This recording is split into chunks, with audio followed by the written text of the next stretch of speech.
મનોવિકૃતિ શાસ્ત્ર, સાયકોપેથોલોજી અથવા તો અસાધારણ મનોવિજ્ઞાન, એબનોર્મલ સાયકોલોજી, જે તમે યાદ રહે એ રીતે તમે એ ટાઇટલ બુકનું યાદ રાખી શકો છો. ઇગ્નો યુનિવર્સિટીનો વિચાર કરીએ તો 111 એટલે કે 111 પીપી બીપીસીસી 111 બરોબર, ચિકિત્સાત્મક મનોવિજ્ઞાન. એમાં કાલે આપણે જુદા જુદા શરીર અને મન બંનેના વિકારોની વાત કરી રહ્યા હતા. આ વિકારો છે શું, અને એમાં સાયકોલોજીકલ એપ્રોચની આપણે થોડી ઘણી વાત કરી. એ જ રીતે ટૂંકમાં વારસો અને વાતાવરણ બંને એબનોર્માલિટી માટે જવાબદાર છે, વિકૃત વર્તન માટે જવાબદાર છે. દરેકને ભગવાને જીવન આપ્યું છે. દરેક વ્યક્તિ એટલે કે મનુષ્યને એક સરખું જ શરીર આપ્યું છે, એક સરખી જ બુદ્ધિ આપી છે એમ ના કહી શકીએ. શરીર તો એક સરખું આપ્યું છે, પરંતુ દરેકનું ડીએનએ અલગ અલગ છે, દરેકનો વારસો અલગ અલગ છે. એ જ રીતે દરેકનું વાતાવરણ પણ અલગ અલગ છે, અને દરેક વ્યક્તિનું ઘડતર જે છે એ એનો વારસો અને વાતાવરણ બંને ઘડે છે વ્યક્તિને. તમે જો વ્યક્તિત્વની વ્યાખ્યા આપણે યાદ કરી જઈએ તો વ્યક્તિત્વ એટલે શું, કારણ કે અહીંયા આપણે વ્યક્તિની વિકૃતિઓ વિશે વાત કરવાની છે. વ્યક્તિ શા માટે વિકૃત બને છે? બે એક જ સરખા વાતાવરણમાં રહેલી વ્યક્તિઓમાં પણ કેમ વ્યક્તિગત ભિન્નતાઓ જોવા મળે છે?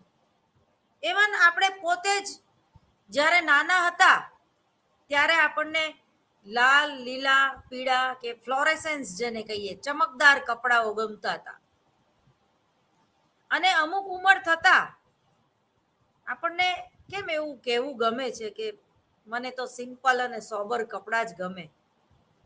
એ જ વ્યક્તિ છે આ. પણ અનુભવ, ઉંમર, પરિપક્વતા, જરૂરિયાતમાં ફેરફાર, પરિસ્થિતિ અને સંજોગોમાં ફેરફાર, વાતાવરણમાં ટૂંકમાં ફેરફાર થાય છે, અને તમારા વ્યક્તિત્વમાં પણ બદલાવ આવે છે. परिवर्तन ही जीवन का नियम है. વ્યક્તિ પણ બદલાય છે પોતાના સંજોગો અનુસાર. ઘણીવાર કોઈ વ્યક્તિમાં પોઝિટિવ ચેન્જ આવે છે, તો ઘણીવાર નેગેટિવ ચેન્જ પણ જોવા મળે છે.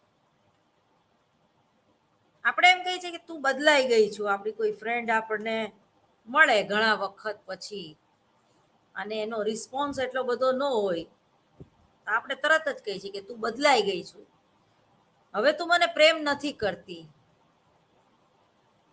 હવે તું મને યાદ નથી કરતી, કે હવે તું મને મળવા નથી માંગતી, કે હવે તને મારી જરૂર નથી. આવું કેમ થાય છે? ઘણા બધા સ્વમૂલ્યાંકનના પ્રશ્નો છે. એની વ્યવસ્થિત યાદી બનાવો અને આત્મનિરીક્ષણ કરો તો તમને ખ્યાલ આવશે કે તમે ક્ષણે ક્ષણે બદલાવ છો.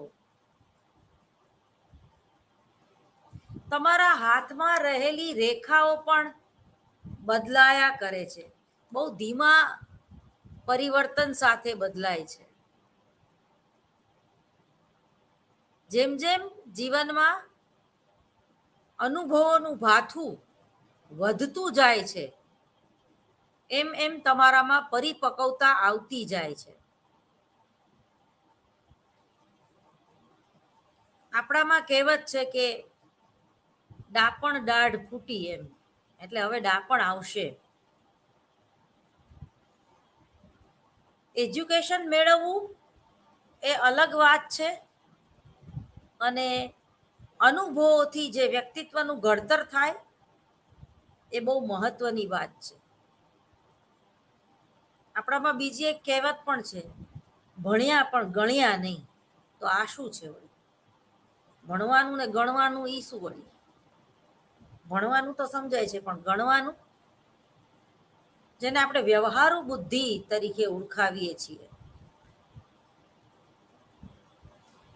તો આપણે અહીંયા વ્યક્તિત્વની વ્યાખ્યા યાદ કરી જવી જોઈએ, કારણ કે અહીંયા જે આપણે વાત કરવાની છે એ જુદી જુદી વ્યક્તિત્વ વિકૃતિઓ વિશે વાત કરવાની છે, વ્યક્તિ વિશે વાત કરવાની છે, વ્યક્તિની જરૂરિયાત વિશે વાત કરવાની છે, વ્યક્તિત્વના વારસા વિશે વાત કરવાની છે, એના સમાયોજન વિશે વાત કરવાની છે, હતાશા, સંઘર્ષ અને મનોભાર વિશે વાત કરવાની છે. વ્યક્તિ શા માટે આપઘાત કરે છે એના વિશે વાત કરવાની છે. વ્યક્તિ કેવી રીતે જીવે છે અને કેવી રીતે જીવવું જોઈએ. જીવન જીવવું અને જીવી લેવું બંને અલગ વાત છે. તો વ્યક્તિત્વ એટલે કે મનોશારીરિક તંત્ર નું એવું ગત્યાત્મક સંગઠન છે. વ્યક્તિત્વ એટલે કે મનોશારીરિક તંત્રનું એવું ગત્યાત્મક સંગઠન છે કે જે વાતાવરણના પ્રભાવથી ધીમું પરિવર્તન એ વ્યક્તિમાં આવે છે, એને વ્યક્તિત્વ કહેવાય. જો આમાં પણ સમાયોજન, વાતાવરણ અને પરિવર્તનની વાત છે. મેં કાલે તમને વાત કરી એમ, સમ વત્તા આયોજન એટલે કે સમાયોજન, એડજસ્ટ થવું, પોતાના કુટુંબમાં એડજસ્ટ થવું, પોતે જ્યાં વ્યવસાય કરતા હોય એ જગ્યામાં એડજસ્ટ થવું, ભૌતિક વાતાવરણમાં એડજસ્ટ થવું. તમને કેનેડા જવું હોય, ગમતું હોય, પણ ત્યાંનું ભૌતિક વાતાવરણ તમને એડજસ્ટ ના થાય, તમારે પાછા આવી જવું પડે. તમે ઠંડી સહન ના કરી શકો, તમારે પાછા આવી જવું પડે. તમારે બોર્ડરમાં સૈનિક તરીકે કામ કરવું હોય, પણ તમારું શરીર તમને સાથ ન આપે, તમે -0°, જેને કહેવાય કે ડ્યુટી ના કરી શકો, ઠંડીમાં ઠૂઠવાઈ જાઓ, તો એ નકામું છે. લદ્દાખમાં તમને પોસ્ટિંગ મળે અને તમે થીજી જાઓ, હલીએ ના શકો, અને મહિનામાં 15 દિવસ માંદા જ રહ્યો, તો તમે દેશને કેવી રીતે કામ લાગી શકશો? બીજી એક આપણામાં બહુ સરસ કહેવત છે, પહેલું સુખ તે જાતે નર્યા. મન ચંગા તો જીવન મેં ગંગા, એવી પણ કહેવત છે. એટલે ટૂંકમાં મન અને શરીરને સ્વસ્થ રાખવાની વાત છે. મેન્ટલ હેલ્થ અને ફિઝિકલ હેલ્થ બંને પરસ્પર જોડાયેલા છે. મૂડ, આપણે વારંવાર મૂડ શબ્દ બોલીએ છીએ. આજે મારો મૂડ નથી, આજે હું બહુ મૂડમાં છું, આજે મને આળસ જ આવે છે, આજે મને સતત જીવ બળે રાખે છે, આજ તો સવારથી જ દિવસ ખરાબ ઉગ્યો છે. આજ તો સવારથી જ બધું સીધું પડે છે. મારો આજનો દિવસ બહુ સરસ ગયો. મારો આજનો દિવસ બહુ સરસ જવાનો છે. વિચારોનું પણ એક જગત હોય છે. હું દરેક મનોવિજ્ઞાનના વિદ્યાર્થીઓને એક પોઝિટિવ ચેન્જ લાવવા માટેની એક ટિપ્સ આજે આપીશ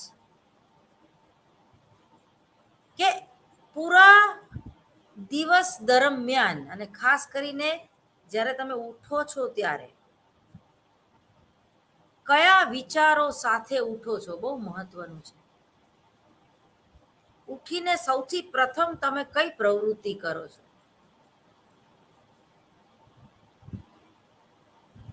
તમારું શરીર જકડાઈ ગયું હોય ઉંમર પ્રમાણે, વ્યવસ્થિત પથારીમાં ઊંઘ ન આવી હોય આખી રાત, સવારે ઉઠવાનું મન નથી થતું, સવારે જાણે તમે થાકેલા જ હોય એવું ફીલ કરો છો, કારણ કે શરીર તો પથારીમાં પડ્યું રહ્યું, પણ મન જે છે એ આખી રાત એને દોડાદોડી જ કરી, આખી રાત એને ચિંતા જ કરી, આખી રાત એને જીવ જ બાળ્યો, ઝઘડો કરીને સૂતેલી વ્યક્તિની સવાર પણ ખરાબ હોય છે, આ વાસ્તવિકતા છે. પણ સવારે જ્યારે તમે ઉઠો છો ત્યારે સૌથી પ્રથમ તો આજે તમારા બે હાથ છે એને આવી રીતે મસળો, મસળીને તમારી આંખ ઉપર રાખો અને 1 મિનિટ તમારી જાતને આપો. પલોઠી વાળીને બેસો તમે પથારીમાં જ. કરાગે વસતે લક્ષ્મી, ન બોલો તો કઈ નહીં, આવડે તો બહુ સારી વાત છે. પછી પૃથ્વીને જોવો, ધરતી માને જોવો, એની ઉપર પગ મૂકતા પહેલા એની ક્ષમા માંગો, સ્માઈલ કરો અરીસાની સામે જોઈને, અને તમારી જાતને કયો પેલા જબ ભી મેટના એક ડાયલોગની જેમ, મેં अपने आप को बहुत पसंद करती हूँ. પછી જો તમારા દિવસની શરૂઆત અને એ આખો ગયેલો દિવસ ખૂબ જ પોઝિટિવ રીતે તમે પાસ કર્યો હશે, અને કદાચ એમાં 1-2 નેગેટિવ વાત આવી જાય તો એ તમે એને હસતા હસતા ટેકલ કરી શકશો, જતું કરી શકશો. સવારે જ જ્યારે તમે ક્ષમા માગી લીધી હોય પૃથ્વીની, તો બીજા કોઈને સોરી કહેતા તમને તમારો અહમ નહીં ગવાય. ગમશે, ફાવશે, ઇટ્સ ઓકે, આલ ઇઝ વેલ, આલ ઇઝ વેલ, આલ ઇઝ વેલ. એટલે તમે જો પોઝિટિવ હશો, અંદરથી જ આંતરિક પ્રેરણા જેને આપણે કહીએ છીએ, બહારથી કોઈ મોટિવેશનની જરૂર નહીં પડે તમને. તમે જ્યારે સ્વભાન એટલે કે પોતાની જાતને ભાનપૂર્વક, જેને કહેવાય ને આત્મનિર્ભર બનવું, એટલે સ્વપીછાણ આંતરનિરીક્ષણ પદ્ધતિનો જ્યારે જરૂર પડે ત્યારે ઉપયોગ કરો. જેમ સવારે તમે આટલી તાજગીથી ઉઠો છો, એમ રાત્રે સૂતી વખતે પણ આજે આખો દિવસ શું કર્યું તે નેહા તમારી જાતને પ્રશ્ન પૂછો, અને પછી નક્કી કરો, એનાલિસિસ કરો કે આજે આ 2 વાર ક્રોધ કર્યો ને એ નહોતો કરવાનો, આજે આ 3 વાર અપશબ્દ બોલ્યા ને એ નહોતું બોલવાનું, આજે જે સ્ટ્રીટ લાઇટ ઉપર કોઈની યારે માથાકૂટ કરીને એ નહોતી કરવાની, આજે જે રોંગ સાઈડમાંથી આપણે ગયા ને એ નહોતું જવાનું, આજે ફલાણી વ્યક્તિનું અપમાન કર્યું ને એ નહોતું કરવાનું, આજે બપોરે 4 કલાક સૂઈ ગઈ ને એ નહોતું સૂવાનું, આજના દિવસમાં મેં લાઇબ્રેરી વર્ક કંઈ કર્યું નહીં ને એનો મને અફસોસ છે. આવું તમે તમારી જાતને ની સાથે વાત કરો. અથવા તો આજે મેં આ કોકની મદદ કરીને બહુ મજા પડી ગઈ. આજે વિદ્યાર્થીઓની વચ્ચે વિદ્યાર્થીઓએ જે ક્વેશ્ચન પૂછ્યા અને એ લોકોને હું જે સરસ રીતે સમજાવી શકી, એટલે આજે હું એક મારા કાર્યને અનુલક્ષીને મને ખૂબ આત્મસંતોષ છે. એવું જ્યારે અનુભવીને તમે પથારીમાં સુવા જાઓ, કેવી મજા આવે. પોતાની જાત સાથે તમે પોઝિટિવ હોય અને તમે તમારો જ ખંભો આમ થપથપાવો કે ના ચલો આજના દિવસમાં હું ખોટું નથી બોલી, આજના દિવસમાં મહાદેવના સરસ મજાના સવારમાં દર્શન કર્યા, વિદ્યાર્થીઓની જરૂરિયાત પૂરી કરી, મિત્રોને સરસ રીતે મળી. આજે તો જમવાનું એ બહુ સરસ હતું. આજ તો મારા છોકરાએ પણ બહુ સરસ મોટું કામ કર્યું, એનું પણ મને આનંદ છે. કંઈક તમારા જીવનમાં ખુશ તમે ના થઈ શકો એવું ના કર્યું હોય તો પાડોશીએ 4 વ્હીલ લીધી એમાં તમે ખુશ થયા, બરોબર, પણ ખુશ થવું જોઈએ, એની ઈર્ષા ન આવી જોઈએ એમ. અને ઈર્ષા કરી હોય તો રાત્રે માફી માંગો, કારણ કે એ ઈર્ષા કરીને તમે તમારી જાતને નુકસાન પહોંચાડ્યું છે. તમે ઇનબેલેન્સ થયા છો ઇમોશનલી. કામ, ક્રોધ, લોભ, મોહ, ઈર્ષા, દ્વેષ, અદેખાઈ, ક્રોધ, આ બધા નેગેટિવ થોટ તરફ આપણને લઈ જાય છે. આ તમારું માનસિક સ્વાસ્થ્ય ખોરવવાની આ બધી વૃત્તિઓ છે. એ વૃત્તિઓને તમે લુપ્ત નહીં કરી શકો, પણ એને મેન્ટેન તો કરી શકશો, એને કાબુમાં તો રાખી શકશો. સેવા, સદભાવના, કરુણા, પ્રેમ, વાત્સલ્ય, જતું કરવાની ભાવના, આ પણ તમારામાં રહેલી જ મૂળભૂત વૃત્તિઓ છે. એને તમે ડેવલપ કરી શકો છો, જેથી કરીને તમારું માનસિક સ્વાસ્થ્ય ખોરવાય નહીં. અને જો માનસિક સ્વાસ્થ્ય નહીં ખોરવાય તો શરીર પણ તમને સાથ આપશે, શરીર પણ તંદુરસ્ત રહેશે. ઘણીવાર શરીર સાથ ના આપે પણ તમારું મનોબળ સ્ટ્રોંગ હોય કે ના, ગમે તેમ કરીને મારે 15 દિવસમાં સાજું થવાનું જ છે. ભલે મને ચિકનગુનિયા થયો હોય કે ભલે મને ડેન્ગ્યુ થયું હોય કે ભાઈ ભલે કોઈ અસહ્ય રોગ મને થયો હોય, પણ મારે બોર્ડની એક્ઝામ તો દેવાની જ છે, સવાલ જ નથી. હું ઊભો થઈને જઈશ જ. તો આટલું જો તમારામાં સ્ટ્રોંગ મનોબળ, એટલે તમારો વિલ પાવર એટલો ગજબનો હશે. તમે જો આ કોરોનાની મહામારી વખતે ઘણા લોકોનો વિલ પાવર નહોતો, ઘણા લોકો બીકણ પ્રકૃતિના હતા, એ કોરોના નામથી જ ડરી ગયા હતા, માટે મૃત્યુ પામ્યા. ઘણા લોકોએ તો કોરોનાના ડરથી આત્મહત્યા કરી, ઘણાએ પોતાના સ્વજનો ગુમાવ્યા એટલે આત્મહત્યા કરી. કેટલા બધા ડોક્ટરો ઓફ થઈ ગયા, કેટલી બધી નર્સ ઓફ થઈ ગઈ, કેટલા બધા કર્મચારીઓ, ટૂંકમાં હોસ્પિટલમાં કાર્ય કરતા કર્મચારીઓ ઓફ થઈ ગયા. તો શું એ લોકોના કુટુંબના સભ્યોને દુઃખ નહીં પડ્યું હોય? પરંતુ ઘણા લોકો એવા પણ હતા કે જે કોરોનાની લાશને કોઈ મૂકી જતું સ્મશાનમાં તો એનો પણ અગ્નિદાહ કરતા. એ લોકોને કોરોનાની બીક નહોતી. કોરોના પહેલા એ લોકોનો ધર્મ શું છે એ મેં યાદ રાખ્યું, સેવા. અને એ લોકોને કંઈ થયું નથી. જે લોકો ગંદકી ઉપાડતા હતા એ લોકોને કોરોના થઈને ક્યારે મટી ગયો એ ખબર ના પડી. એને તો કોઈ ઘણીવાર વેક્સિન પણ નહોતી લીધી તો પણ બહુ મોડી, એકવાર કોરોના થઈ ગયા પછી. તો ઘણાએ બુસ્ટર ડોઝ લીધો હોય તો પણ કોરોનામાં ઉપર પહોંચી ગયા. કેમ? મનોબળ, મનોવલણ, તમારો એપ્રોચ એ રોગ પ્રત્યેનો, તમારી શારીરિક સક્ષમતા પ્રત્યેનો તમારો પોતાનો એપ્રોચ કેવો છે. તમે સતત તમારી જાતને ગાળો દીધે રાખો, અરે રે મારા જીવનમાં તો બધું આવું જ થાય છે, મારા નસીબ જ ખરાબ છે, મને હવે આ થઈ ગયું ને કોઈ દિવસ મટશે જ નહીં, પતી ગયો, હવે મારી જિંદગીની તો પથારી ફરી ગઈ, દેવાઈ ગઈ મારી તો. આવું વિચારશો તો ખરેખર દેવાઈ જશે.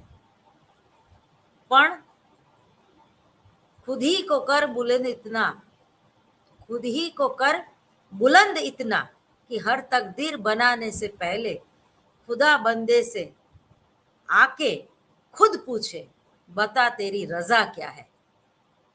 હું બે હાથ ફેલાવીને માગું તો તારી ખુદાઈ દૂર નથી, હું બે હાથ ફેલાવીને માગું તો તારી ખુદાઈ દૂર નથી, પણ હું માગું ને તું આપે એ મને મંજૂર નથી. એટલે ઈશ્વર પાસે પણ ન માગવું, ઈશ્વરની પણ ખુશામદ ન કરવી, એવો ભાવ છે મનોજ ખંડેરિયાનો. રાહી શરાબ પીને દે મસ્જિદ में बैठकर, राही शराब पीने दे मस्जिद में बैठकर, या वो जगह ले चल जहां खुदा ही ना हो, जहां खुदा ना हो એટલે ભગવાન ના હો. એટલે તમે જ તમારી પ્રેરણા મૂર્તિ હોય તો ગમે તેવો સંઘર્ષ કે હતાશા આવે એમાંથી તમે પાર આબાદ નીકળી જાઓ છો. પણ જ્યાં જીવન જીવવા પ્રત્યેનો તમારો દ્રષ્ટિકોણ જ ભૂલ ભરેલો હોય કે નેગેટિવ હોય, કે ભયથી તમે પીડાતા હોય, ચિંતાથી વારંવાર પીડાતા હોય, તો આપણામાં એક કહેવત છે કે વાગેલા ઉપર વધારે વાગે. જ્યાં વાગ્યું હોય ને ત્યાં જ બીજી વાર વાગે, વાગ્યા ઉપર વધારે કોક પાટું મારે. માણસ દુખી હોય છે એટલે દુખી નથી હોતો, બરોબર સમજો. માણસ દુખી હોય છે એટલે દુખી નથી હોતો, પણ એના દુઃખની જ્યારે બીજાને ખબર પડી જાય છે અને જે એક હાસ્યનું પાત્ર બને છે ત્યારે એ વધારે દુઃખી થાય છે. લોકો પીઠ પાછળ એની ઉડાડે છે, કોણે આને લવ મેરેજ કરવાનું કીધું તું, પોતાની મેળાએ જ ખાડામાં પડ્યો છે, આપણે શું કરી.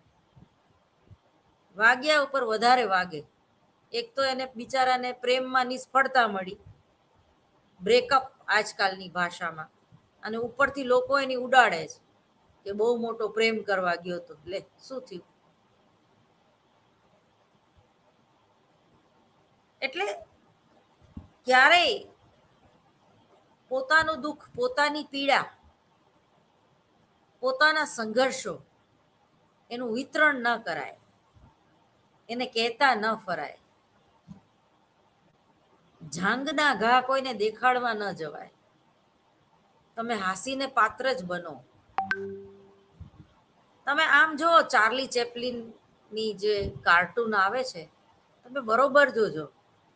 તમે ભલે આમ પેટ પકડીને હસતા હોય, પણ એ હસવાની બીજી સાઈડ જોજો, એ ટ્રેજેડીમાં કેવી કોમેડી છે અને કોમેડીમાં કેવી ટ્રેજેડી છે ને એ તમે જોજો. કોઈ પડી જાય તો આપણને કેવું હસવું આવે છે, પણ એના તો હાથ પગ છોલાઈ ગયા, બરોબર ને. તો એવી રીતે જ દુઃખ પીડા એ ક્યારેય કોઈને ન કહો.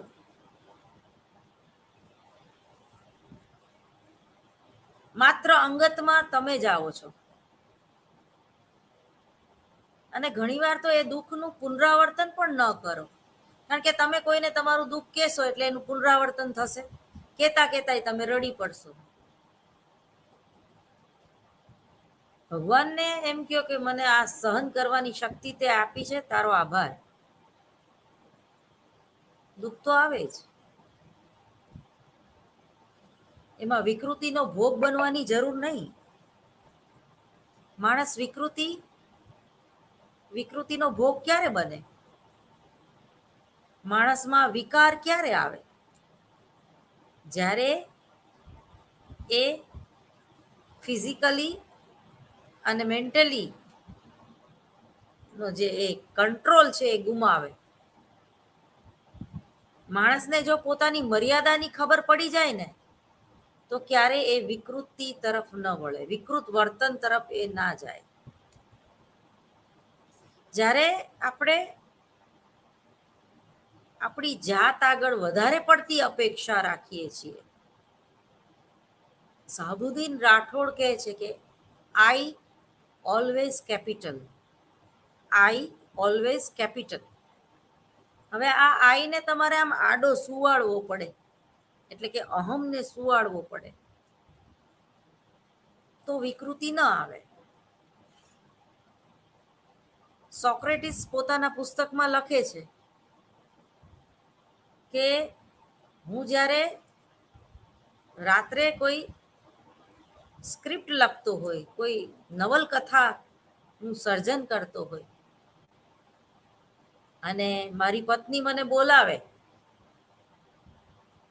હું જવાબ ન દઉં કારણ કે મેં સાંભળ્યું જ ના હોય, અને એ ગુસ્સામાં જ્યારે હું નોવેલ લખતો એના ઉપર એઠવાડ નાખી જતી, અને એ નવલકથા આખી જે મારી મહેનત છે પાણીમાં જતી. પણ મને ગુસ્સો ન આવતો. એના બે કારણ છે. વધુ સારું લખાશે, અને બીજું કે ગુસ્સો કોઈ મૂરખ ઉપર ન કરાય, એની દયા ખવાય. એનામાં બુદ્ધિ ઓછી છે એટલે આવું કર્યું, સમજણનો અભાવ છે એટલે આવું કર્યું. અને મારી પત્ની છે, એનો ગુસ્સો વ્યાજબી છે કે આ જે કઈ નવલકથા હું લખું છું એ તો દાનમાં આપી દઉં છું, કોઈ ધન ઉપાર્જન કરીને તો લાવતો નથી. બે ટાઈમના રોટલા તો મને ખવડાવે છે તોય, એટલે એટલી તો એ દયાળુ છે. બી પોઝિટિવ યાર. All is well, all is well, all is well. તો સોક્રેટિસ જેવા મહાન ફિલોસોફર એ શા માટે મહાન આપણે એને કહીએ છીએ? કારણ કે એની જે આવેગિક ક્ષમતા છે એનું બેલેન્સ કરતા એને આવડે છે. ડોંગરેજી મહારાજ કેન્સરથી પીડાતા હતા ત્યારે કોઈને ખબર નહોતી કે આને આ કેન્સરથી પીડાય છે, અને છતાં એ શ્રીમદ ભગવદ્ ગીતા, રામાયણ જેવા ગ્રંથોનું પઠન કરવાનું એમને ચાલુ જ રાખ્યું. કેટલા પોઝિટિવ હશે પોતાના શરીર પ્રત્યે, કે પોતાની જાત પ્રત્યે, કે ઈશ્વરે જે નક્કી કર્યું છે એ નિયતિ પ્રત્યે. આપણે ઈશ્વરને શા માટે માનીએ છીએ? કાં તો તમારામાં જિજ્ઞાસા વૃત્તિ રહેલી હોય એના માટે, કાં તમારે જ્ઞાન ઉપાર્જન કરવું હોય એના માટે, કાં તમે એને ભક્તિથી મેળવવાની કોશિશ કરતા હોય. ક્રિયાયોગ. પણ આ ચારે વસ્તુ કોઈ એક વ્યક્તિમાં જોવા મળે એવું તો કોઈ વિરલા હોઈ શકે. જ્યારે તમારા વ્યક્તિત્વમાં ગુમાવવાની વૃત્તિ હશે, કંઈક આપીને જવાની વૃત્તિ હશે સમાજને, દેશને, ત્યારે એબનોર્માલિટી નહીં આવે, ત્યારે વિકૃતિ નહીં આવે. માણસને ઈશ્વરે એવો બનાવ્યો છે કે એ પોતાની જાતે જ ધારે તો સુખી થઈ શકે, અને પોતાની જાતે જ ધારે તો દુઃખી થઈ શકે, કારણ કે સમગ્ર બ્રહ્માંડમાં જે છે એ આપણા પિંડમાં છે. એટલે જો તમને સ્વનિરીક્ષણ કરતા આવડી જાય તો જીવન કઈ રીતે જીવવું એની કલા તમને આવડે છે. અને જો એ કલા આવડે છે તો ગમે તેવી હતાશા, નિરાશા કે સંઘર્ષને તમે પચાવી શકો છો. આજની પેઢીમાં સહન શક્તિ જેવું કંઈ છે નહીં. મને યાદ છે 2007માં સહજાનંદ સ્કૂલમાં એક 7 વર્ષનો બાળક લેટ આવ્યો પીટીના લેક્ચરમાં. પેલું લેક્ચર લગભગ વ્યાયામનું હોય એટલે પીટી. હવે એના પીટીના શિક્ષકે એમ કીધું કે 10 રાઉન્ડ તારે ફરતા મારવાના, તું મોડો આવ્યો ને એટલે. હવે એકચ્યુઅલી એ પણ એક શારીરિક કસરત જ છે, દોડવું એ. ઓલો છોકરો મનથી એટલો બધો નબળો અને એને એટલું બધું લાગી આવ્યું કે મને અમારા બધા ભાઈબંધોની વચ્ચે પીટીના ટીચરે એક તો મારું અપમાન કર્યું, મને ખૂબ ખીજાણા, અને ખીજાઈને પાછું મને ખોખો કે કબડ્ડી કે વોલીબોલ રમવા ન દીધો. મને તો દોડાવે રાખ્યો આખા ગ્રાઉન્ડમાં. હવે એને એટલો બધો આઘાત લાગ્યો કે એને એટેક આવી ગયો. 7 વર્ષના છોકરાને એટેક આવી ગયો અને એને હોસ્પિટલમાં દાખલ કરવો પડ્યો. અને શિક્ષક વિરુદ્ધ ફરિયાદ કરી મા બાપે જુદું કે મારા છોકરાને આવી સજા કેમ આપી તમે. હવે આ પેઢી આગળ તમે શું અપેક્ષા રાખી શકો? જો એને દોડવાથી પણ એટેક આવી શકતો હોય તો એ કેટલો નબળો કહેવાય.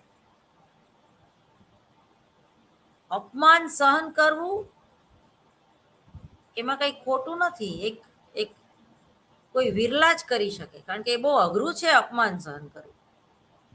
અને નાનપણથી અપમાન સહન કરવાની ટેવ હોય અને પાડવી જ જોઈએ. એ ટેવ પાડવી જ જોઈએ. જો એ ટેવ તમે ના પાડો તો પછી આ બધી ઘટનાઓનો ભોગ તમે બનતા હોય છે. એટલે ચિકિત્સાનું જે કાર્ય છે અને એનો જે ઉપચાર છે એની પણ આપણે અહીંયા વાત કરીશું. તો થોડુંક આપણે રીડિંગ કરી જઈએ, કારણ કે મારું બોલવાનું બંધ જ નહીં થાય બાકી. અને તમને એવું લાગશે કે જાણે આ મેડમ ભણાવે છે કે આપણું કાઉન્સેલિંગ કરે છે. એટલે કારણ કે કાઉન્સેલિંગ કરવું એ અલગ વાત છે અને કાઉન્સેલિંગ કરતા શીખવાડવું એ અલગ વાત છે. નિદાન અને ઉપચાર કરવો એ અલગ વાત છે. અને ચિકિત્સા મનોવિજ્ઞાનના જે જુદા જુદા ટોપિકો છે એ હું આજે એની પણ વાત કરીશ કે તમારે શું ભણવાનું છે. પણ એ પહેલા આપણે થોડુંક જોઈએ 20મી સદીના માનવીનું જીવન માર્ગ સરળ નથી. એના માર્ગમાં વૈયક્તિક અને સામાજિક મુશ્કેલીઓ જોવામાં આવે છે. પરિણામે માનવનું વૈયક્તિક જીવન અસ્તવ્યસ્ત બની ગયું છે અને માનવી પોતાને એકલો, દુઃખી અને સામાજિક રીતે અસંતુષ્ટ માનતો થઈ ગયો છે.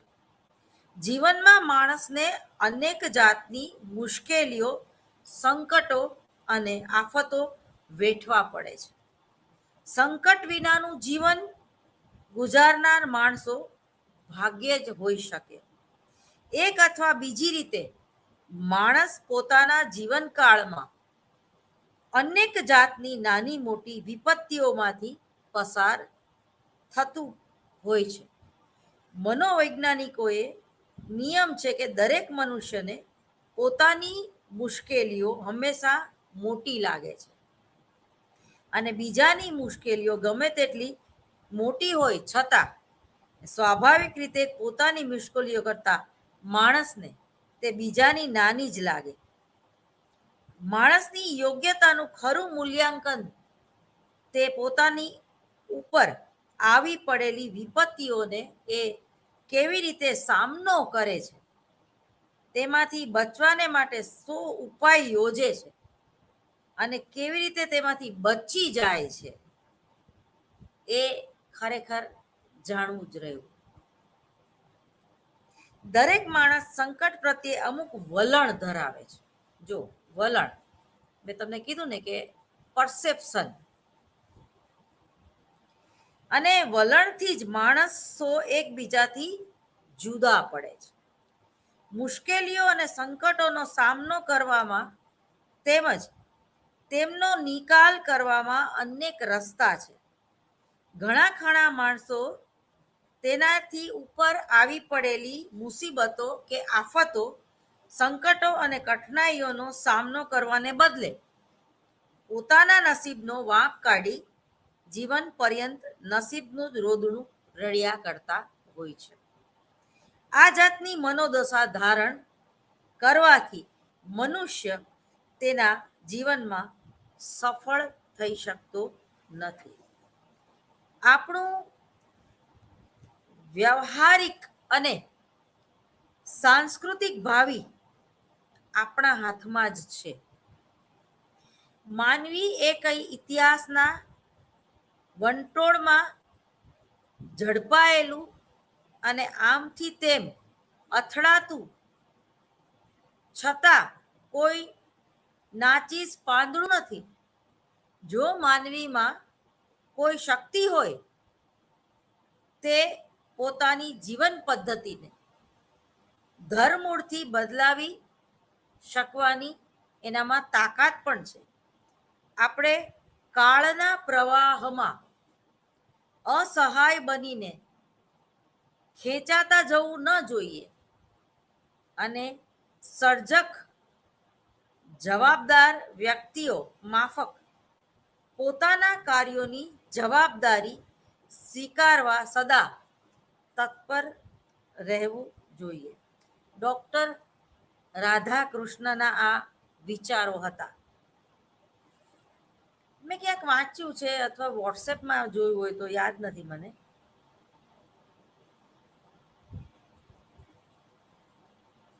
એક છોકરાને ગોલ્ડ મેડાલિસ્ટ મળ્યો હોવા છતાં એ વારંવાર નોકરીમાં એના રિજેક્શન આવતું હતું. એટલે એને ક્યાંય નોકરી કોઈ આપતું નહોતું. એકવાર એ આપઘાત કરવાનું નક્કી કરે છે અને એને વિચાર આવે છે કે આપઘાત કર્યા પહેલા મંદિરે થતો આવું દર્શન કરવા, અને દર્શન કરવા જાય છે. અને એને જોઈને પેલો પૂજારી કહે છે કે કેમ બેટા તું નિરાશ દેખાશે? એટલે કહે છે કે જો ને હું વારંવાર નિષ્ફળ જઉં છું, મને કોઈ નોકરી નથી આપતું, મારી આગળ આટલું એજ્યુકેશન છે તો પણ. એટલે પૂજારી એમ કે છે એને, પણ એમાં નિરાશ થવાનું ક્યાં આવ્યું? નોકરી ના મળે. ઈશ્વરનો બીજો કંઈક સંકેત છે, તને એ કંઈક તારા હાથે બીજું એવું કંઈક નોકરી કરતા પણ કંઈક વિશેષ કરાવવા માંગે છે, એટલે તને નોકરી નથી મળતી. અને એ યુવાન બીજો કોઈ નહીં, અબ્દુલ કલામ હતા. બરોબર, આજે આપણે અબ્દુલ કલામને યાદ કરીએ છીએ. અબ્દુલ કલામ પોતાના બાળપણમાં મંદિર આગળ લોકોના ચપ્પલ સાચવવાનું કામ કરતા. કહેવાનું તાત્પર્ય એમ છે કે જો અબ્દુલ કલામ જેવી વ્યક્તિને પણ ડિપ્રેશન આવે અને એમાંથી બહાર નીકળી શકાય, તો હું ને તમે તો કઈ જ નથી. એટલે અબ્દુલ કલામ કરતા હોશિયાર તો નથી.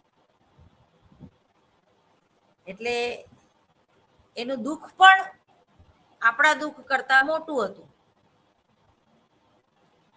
તો દરેક વ્યક્તિ જે જન્મી છે એને હતાશા, નિરાશા આવવાની છે. એ જીવન પ્રત્યેનો જે સંઘર્ષ છે એના વિશે હંમેશા આપણે એક પોઝિટિવ રહીને સોલ્યુશન લાવવા માંગીએ તો એ જે સમય છે, એ કાળ જે છે, એ ખરાબ ચોઘડિયું આપણે એમ કહીએ, એ પાસ થઈ જાય છે. તમે ગમે એટલા સુખમાં હોય કે ગમે એટલા દુઃખમાં હોય, સમયને રોકી શકતા નથી. તો આધુનિક જીવનના પ્રશ્નોના ઉકેલમાં જો કોઈ અવરોધ હોય તો તે મનોવિકાર છે.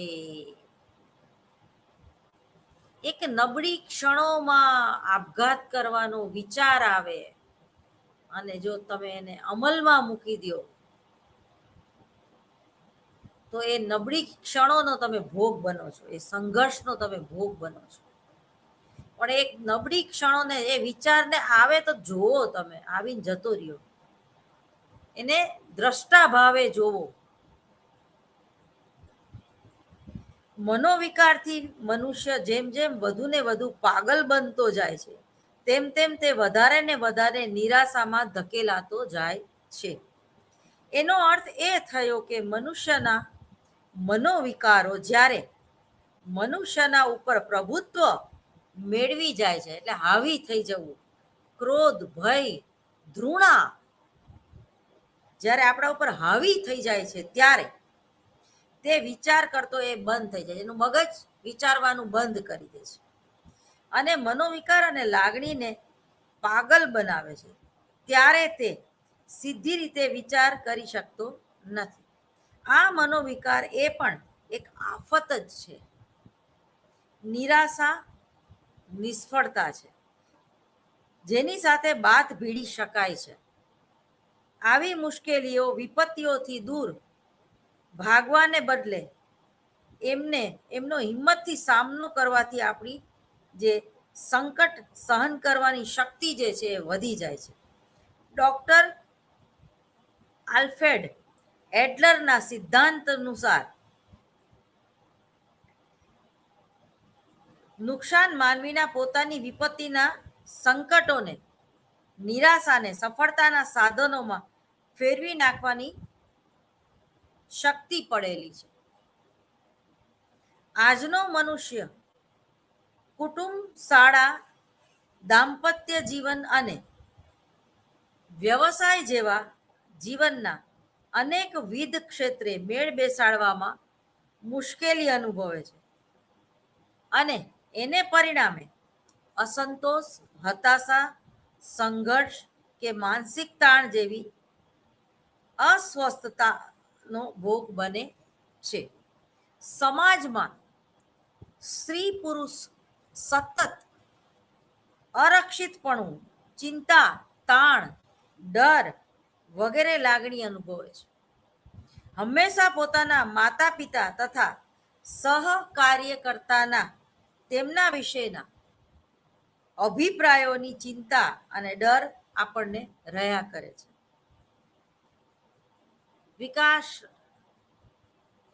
કીર્તિ ગુપ્તા જે આઈએસના લેક્ચર લે છે, તમે ઓનલાઈન ક્યારેક એને સાંભળજો, એનું એક સ્પેશિયલ વાક્ય જ છે, લોગ ક્યા કહેંગે.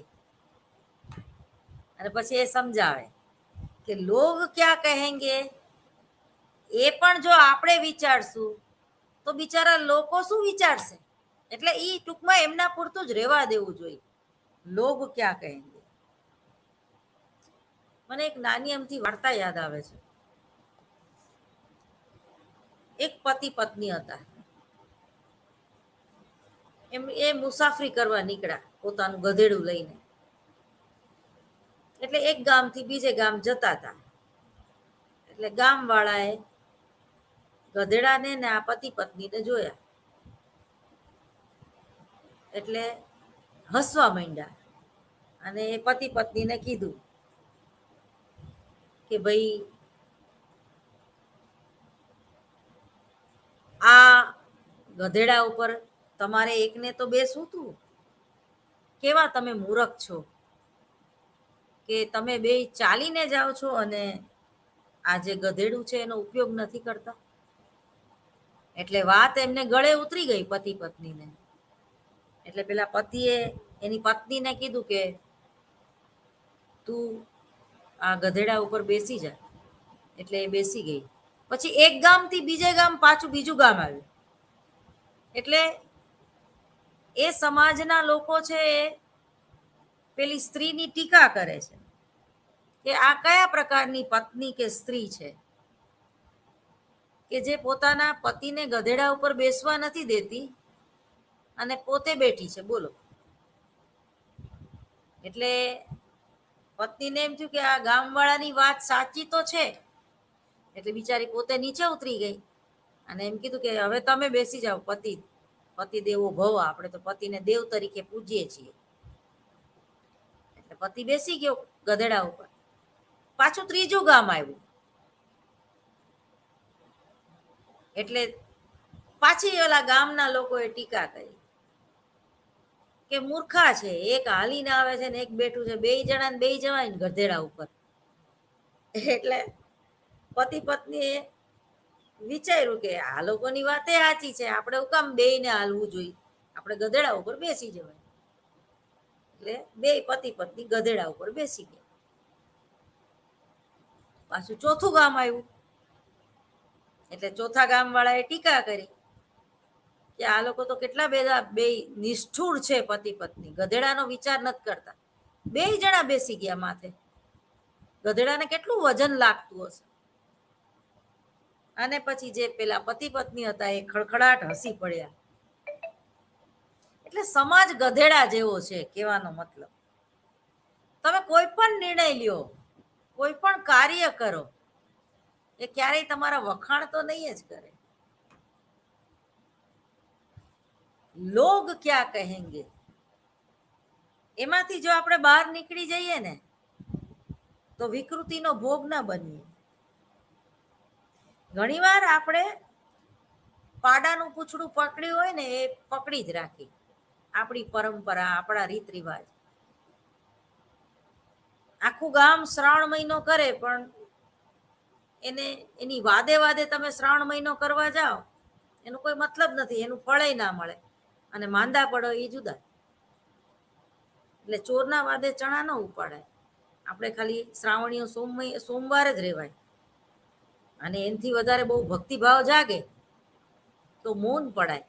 એનેથી વધારે ભક્તિભાવ જાગે તો મન વચન અને કર્મથી સુસંગતતા કેળવાય.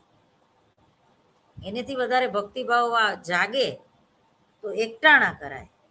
પણ જો શરીરમાં તાકાત ન હોય તો ઉપવાસ ન કરાય. અને ઘણા બ્રાહ્મણો તો અમારા ઉપવાસ કરીને એ થાળી ભરીને પૂરી ખાય, રાજગરાની પૂરી, રાજગરાનો શીરો, સૂકી ભાજી, સિંગદાણા, દહીં, જેટલા ફરાળી શાક બનતા હોય એ બધા. દાખલા તરીકે ભીંડો એ ફરાળી છે, દૂધી એ ફરાળી છે. એટલે ફરાળ પાછું ડબલ ખાય એમ. બે ચાર પાછા વેફરના પેકેટ તો ચાલુ જ હોય. એના કરતા તો બાપા 2 ટાઈમ જમી લેવું સારું. અને પછી તબિયત બગડે. તમે જો અત્યારે ડોક્ટરોની સિઝન છે, લાઈન લાગી હોય. એમાં સાતમ આઠમમાં તો જોજો જે બધા પાણીપુરી દબાવીને ખાશે, ઓહો. અને જે પછી ડોક્ટરોને મજા પડશે પૈસા કમાવાની, વાત જવા દે. એટલે આ શરીરની વાત થઈ. ટૂંકમાં વિકાર, શરીરનો વિકાર અને મનનો વિકાર.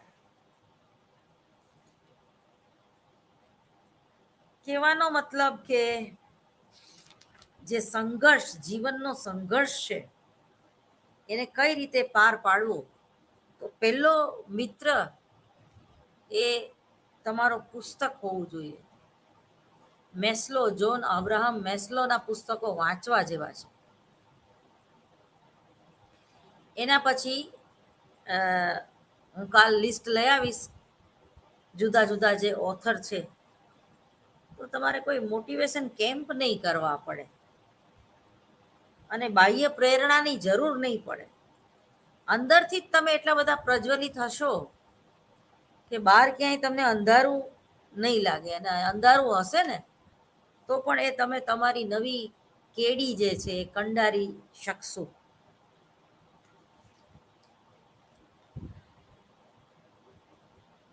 અરક્ષિત પણ મુક્ત થવાનો સૌથી પ્રથમ માર્ગ એકદમ શાંત ચિત્તે વિચારવાનું. આ સ્થિતિમાં ડગલે ને પગલે માર્ગદર્શન અને મદદ એ જરૂરી. જો હું જુદી વાત કરું છું, યોગ યોગ મુદ્રામાં બેસો, શાંતિથી લાંબા શ્વાસ લ્યો, તમને ગમતો મંત્ર બોલો, મંત્ર ન બોલો તો કંઈ નહીં, તમારા મનમાં કયા વિચારો ચાલી રહ્યા છે એને ખાલી એક ઓબ્ઝર્વેશન કરો. કોઈ તોફાની વિદ્યાર્થી તોફાન કરતો હોય અને શિક્ષક એની સામું જોયે રાખે એટલે એ વિદ્યાર્થી ડાયો થઈને બેસી જાય. તો આપણું જે મન જે છે એ ચંચળ છે, એ આમ તેમ ભટકતું હોય અને તોફાન કરતું હોય તો આપણે એને દ્રષ્ટા ભાવે જોઈ રાખવું જોઈએ, એને અટકાવવાનું નહીં.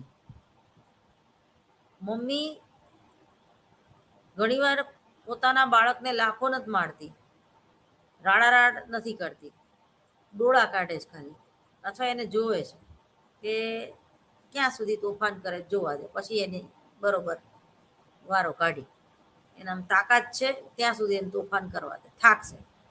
બાળક એ ખૂબ ચીડચીડિયું હોય અને રોતલ હોય તો એક ક્ષણ સુધી એને મા બાપ રડવા દે છે, કઈ વાંધો નહીં, રડશે તો એના જડબા જે છે એનો વિકાસ થશે, રડશે તો એને ભૂખ લાગશે, એની દયા નથી ખાતા મા બાપ, એને રડવા દે છે, અને રડીને પછી થાકીને હુઈ જાય છે છોકરું, અથવા ભૂખ્યું થાય તો હરખી રીતે ખાઈ શકે છે. પણ તમે પપલાવે જ રાખો, ઓવર પ્રોટેક્ટિવ ચાઇલ્ડ, એને રડવા જ ન દો, એને ઉધરસ આવે તો હોસ્પિટલ લઈ જાઓ તો એનામાં રોગ પ્રતિકારક શક્તિ જેવું કંઈ બચશે જ નહીં. એ હાવ વેદ્યું થઈ જશે, એ બાળક હાવ ઠેકાણા વગરનું થઈ જશે. એ કોઈની સાથે ભળશે નહીં, ક્યાંય બહાર નહીં જાય, ઘર ઘૂસલું થઈ જશે અને અંતે એ વિકૃતિનો ભોગ બનશે. ઓવર પ્રોટેક્ટિવ ચાઇલ્ડ એ પણ ખોટું છે, અને ઓવર રિજેક્ટિવ ચાઇલ્ડ એ પણ એનેથી વધારે ખરાબ છે. વધારે પડતું નિયંત્રણ એ પણ ખોટું છે, અને વધારે પડતી મુક્તતા એ પણ ખોટું છે. બુદ્ધની જેમ હંમેશા મધ્યમ માર્ગ અપનાવો. બુદ્ધે એ નર્તકીને શિખામણ આપી હતી કે હે નર્તકી, તું તારી વીણાના તાર, વીણા એટલે વગાડવાનું એક વાજિંત્ર, એટલા બધા કડક ટાઈટ નહીં રાખ કે વાગે જ નહીં. તમે બાળકોને ફ્રીડમ ના આપો તો એનામાં સર્જનાત્મકતાની જે શક્તિ રહેલી છે ગર્ભિત, એ ક્યારેય બહાર ન આવે, કારણ કે નવું કરવાની બિચારું હિંમત જ નહીં કરે, તમારાથી ડરે છે. એટલે વીણાના તાર એટલા બધા કડક નહીં રાખવાના કે વીણા વાગે જ નહીં. એ બાળક ખાલી ડિસિપ્લિનમાં જ રહે, બીજું કાંઈ જ ન કરી શકે, એનો કોઈ વિકાસ ન થાય. એટલું બધું ડિસિપ્લિનમાં રહે કે એનું વ્યક્તિત્વ કુંઠિત થઈ જાય, ભીરું પ્રકૃતિનું થઈ જાય એ બાળક. ઘણાના ઘરમાં આજે પણ હું જોઉં છું કે પપ્પા આવે ને એટલે જાણે ટોકરીઓ બાવો આવ્યો એવું વર્તન થાય. બાળક જે છે આમ વાંચવા બેસી જાય ને, ટીવી ચાલુ હોય તો બંધ કરી દે ને, પલોઠી વાળીને બેસી જાય ને, ગીત ગાતો હોય તો બંધ થઈ જાય. તો આ તો એક પ્રકારનો ભય છે, અને ભય વિકૃતિ સિવાય કંઈ ના આપી શકે. હવે એવો બાપ જ્યારે મરી જાય ત્યારે બાળકોને રોવું આવે ખરું? એવો બાપ જ્યારે નોકરી કરવા જાય ત્યારે પાછળથી બાળક પિકનિક કરે, પાછળથી બાળક હો દેકારો કરે, મજા પડી જાય એને તો, પછી બાપાનું મોઢું જોવું ન ગમે. પણ જ્યારે બાળક પોતાના પપ્પાની રાહ જોવે, પપ્પા ક્યાં પહોંચ્યા, કેટલા વાગે આવશો, I miss you, I love you, તો ત્યાં ફ્રીડમ છે, ત્યાં પ્રેમ છે. બંધિયાળ જગ્યામાં પાણી રાખવામાં આવે તોય નીલ જામી જાય છે. તો આ તો જીવંત બાળક છે તમારું. એટલે ઓવર રિજેક્ટિવ કે ઓવર પ્રોટેક્ટિવ બંને નુકસાન કરતા અને વિકૃતિને જન્મ આપનારા છે. એટલે જે બાલ્યાવસ્થાના તમારા અનુભવો છે ને, એ બહુ મોટો રોલ ભજવે છે. એ ત્યારથી જ નક્કી થઈ જાય છે કે બાળક કેવું હશે. સતત કજિયો જે ફેમિલીમાં જોવા મળે, રોજ ઉઠે સવારે અને માતા પિતા ઝઘડતા હોય, અને રોજ આ બાળક એ ઝઘડતા માતા પિતાને જોવે, સાસુ વહુના ઝઘડા જોવે, દાદા તરફથી કોઈ પ્રેમ ન મળતો હોય, દાદા દાદી વાર્તા ન કહી શકતા હોય, અથવા તો દાદા દાદીને વૃદ્ધાશ્રમમાં મૂકી દેવામાં આવ્યા હોય. આ રોજના કજિયા કંકાસથી એ બાળક જે છે એ સ્કૂલે જોઈને કજિયા કંકાસ જ કરે. જેના ફાધર મધરને ગાળ આપતા હોય, એનું રિસ્પેક્ટ ના કરતા હોય, એને વારંવાર એમ કહેતા હોય કે તારા બાપના ઘરે જતી રહે, તો એ બાળક માનસ ઉપર એની કેવી અસર પડતી હશે. તમે જો આપણા સમાજમાં ઘણા એવા કિસ્સાઓ તમે વર્તમાન પત્રોમાં વાંચો છો અને ન્યૂઝમાં જોતા પણ હશો કે કોઈ માતાએ પોતાના 2 પુત્રીઓ સહિત અગ્નિ સ્નાન કર્યું, કે પેલા 2 પુત્રીઓને મારી નાખી પછી પોતે મરી ગઈ. આ શું છે? આ આપઘાત કરવો એક પ્રકારની વિકૃત વર્તન છે. આ એ વિકૃત વર્તનને કઈ રીતે રોકી શકાય, એના માટે ખૂબ હેલ્ધી વાતાવરણ પૂરું પાડવું પડે. આજે ભલે આપણે ચંદ્રયાન ઉપર પહોંચી ગયા, એની આપણને ખુશી છે, નો ડાઉટ, પણ આજે ભારતના ગુજરાતમાં, જેને આપણે ભારતનું રોલ મોડલ કહીએ છીએ, એ ગુજરાતમાં આજે કુપોષણનો ભોગ સૌથી વધારે બાળકો છે. ગુજરાત ગરીબ તો નથી, પણ કુપોષણનો ભોગ કેમ બને છે બાળક? તમે આજે મોંઘવારી જોવો, કોઈ ફુગ્ગા વેચતો બાપ પોતાના બાળકને સફરજન ખવડાવી શકે? એ માંદો પડે બાળકને તો એ એના ગ્લુકોઝના બાટલા ચડાવી શકશે? એનું દવાનું બિલ જ કેટલું હોય. એટલે શારીરિક સ્વાસ્થ્ય ખૂબ જરૂરી છે.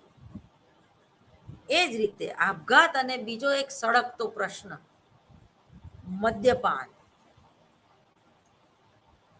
ગાંજો, ચરસ, અફીણ, હેરોઈન, તમાકુ, સિગરેટ. આજે ગુજરાતમાં સૌથી વધારે તમાકુ ખવાય છે.